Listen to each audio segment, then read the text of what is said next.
坊間辣沙味嘅杯麵唔多，最近日清就推出咗港版合味道辣沙味杯麵。今次我哋揾咗呢3款一齊嚟比較下。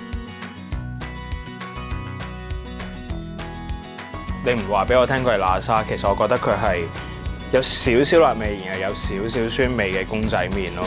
湯都係比較淡咯，有少少辣味，冇乜奶味咯。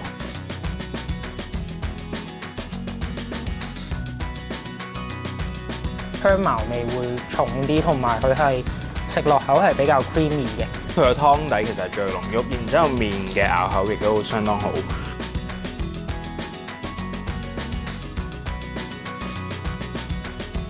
我覺得佢個湯底係最惹味嘅，因為其實我本身都幾食得辣嘅，咁所以我會中意有啲辣味多啲啦。試完3款，睇嚟呢2款都叮當碼頭，反而第1款就冇人揀。佢哋話日版嘅奶味比較濃，而港版就有啲辣，夠晒惹味。